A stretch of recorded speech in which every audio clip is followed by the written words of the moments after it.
All right, listen up. Peep this, a retired rusty saw blade. This ain't just scrap metal, it's high-grade tool steel, ready for a major upgrade. We're taking this old workhorse and transforming it into an absolute monster of a knife.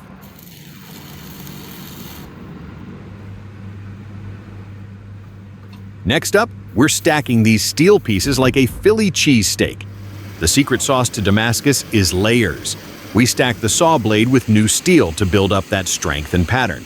Everything has to be tight, tight, tight. If there's any gap, the weld is going to bail on you later.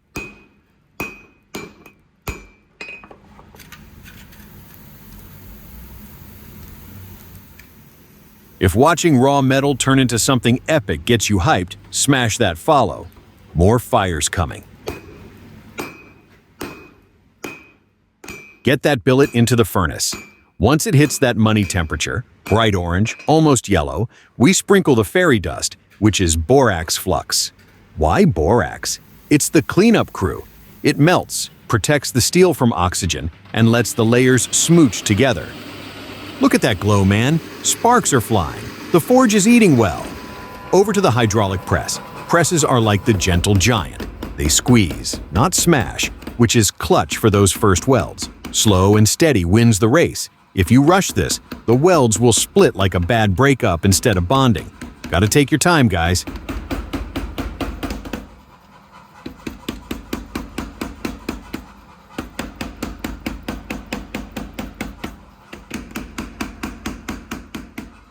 Forge, press, repeat.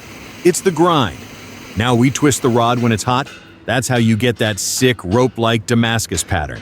But this is where you can't be sleeping. Twist it cold and it cracks like a brittle cookie. We hit it with more borax, back to the heat, and then press out those twists until it's a solid square billet again. Don't mess this up.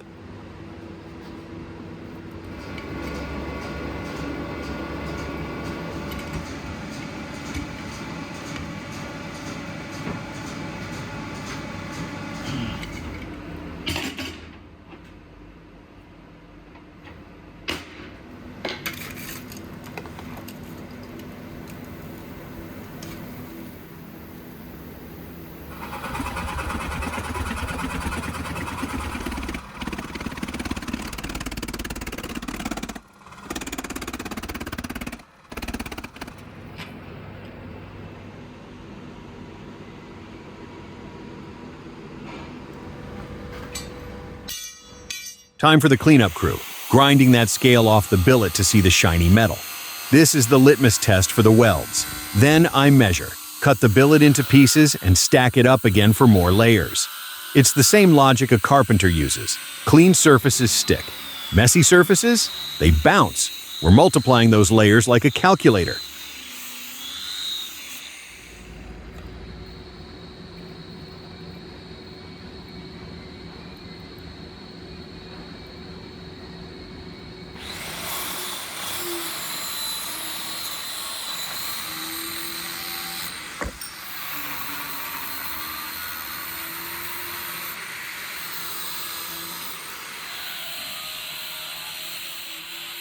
Heat, hammer, power hammer. This is where we go from a block to blade stock. Hand hammering for accuracy, that's the brain, and the power hammer for raw force, that's the brawn. The closer this forged profile is to a knife now, the less we gotta grind later.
We're switching gears, moving from steel making to knife making. That billet is now looking blade adjacent. It gets hammered, ground, and cut. The belt sander is doing the heavy lifting, setting the rough geometry. Every spark is material gone forever, so stay intentional. Every millimeter off changes the balance and the edge geometry down the line. No room for errors.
Drill press time.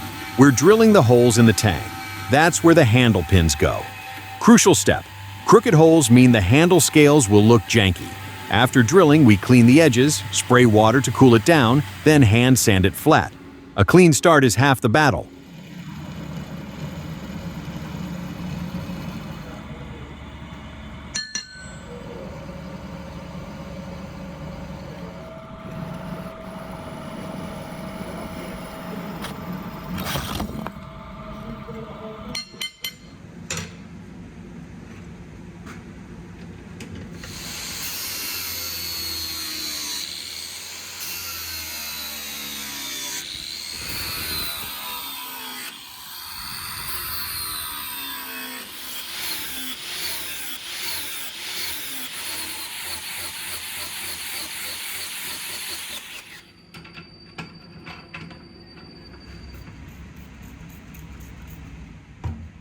After the shaping, we use a file. Filing by hand lets you check your work before the grinder.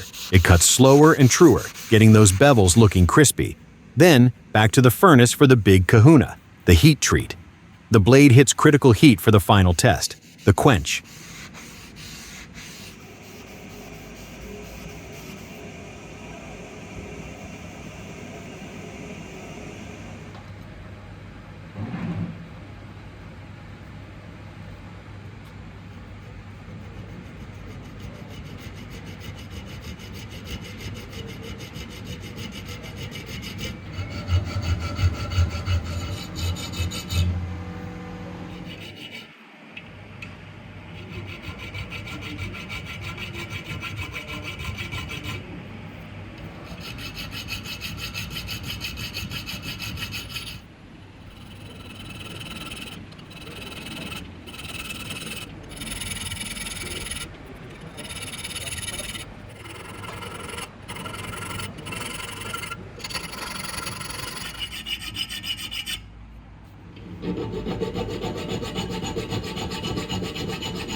Heated past the point where it's non-magnetic, 820 degrees C, then bam, into a bath of motor oil. The oil is slower than water, so it hardens the steel without it snapping immediately. See that thick smoke? That's the oil sealing the deal. After the oil, I bury the blade in sand to cool slower.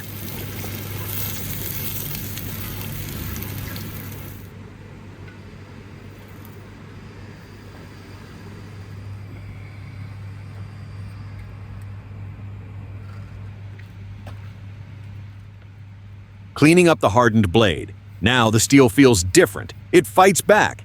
That resistance means the quench worked like a charm. Then it's showtime. The etch, a dip in ferric chloride. The acid bites at the different layers of steel and the pattern pops. Neutralize it with water. Now the blade is telling its story, loud and proud.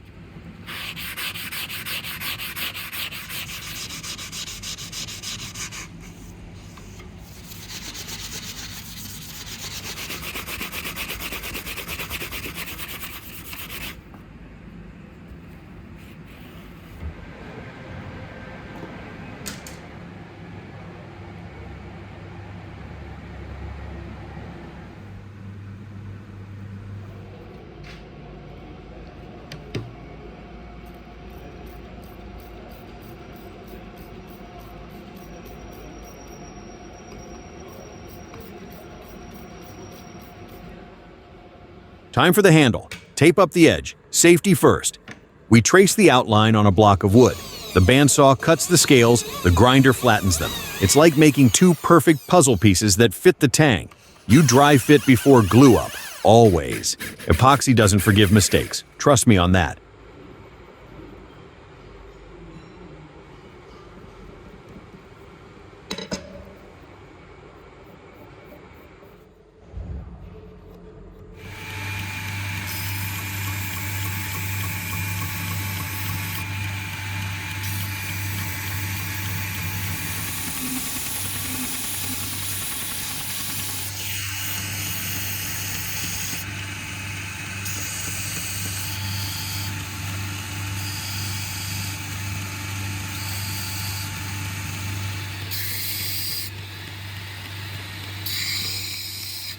Glue, pins, clamp, and then the shaping process.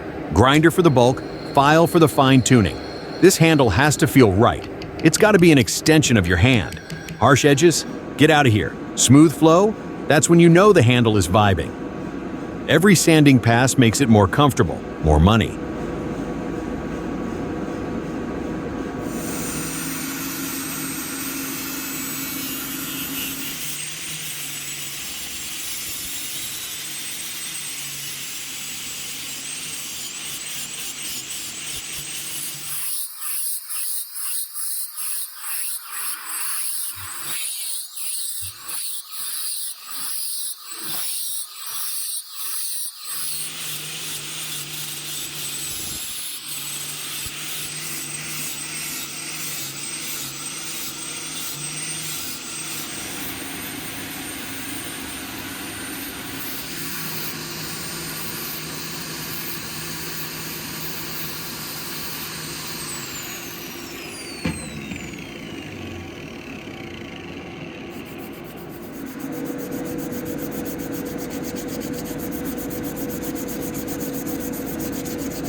And there she is. Tape off, blade revealed, handle looking fly. First test? Tomatoes and cucumbers. A good knife should pass through without any drama. If it can slice a tomato paper thin without crushing it, you know the geometry is hitting different. Wipe it clean, check out that wavy Damascus and the warm wooden handle. From a rusty relic to an heirloom piece.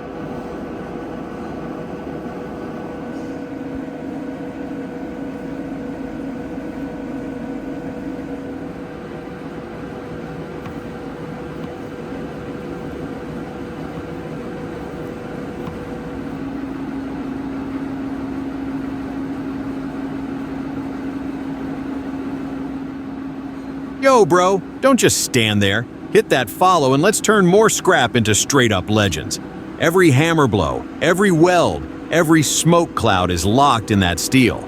We took something that was straight-up scrap and pulled out a new tool that's got strength and a soul. Job done.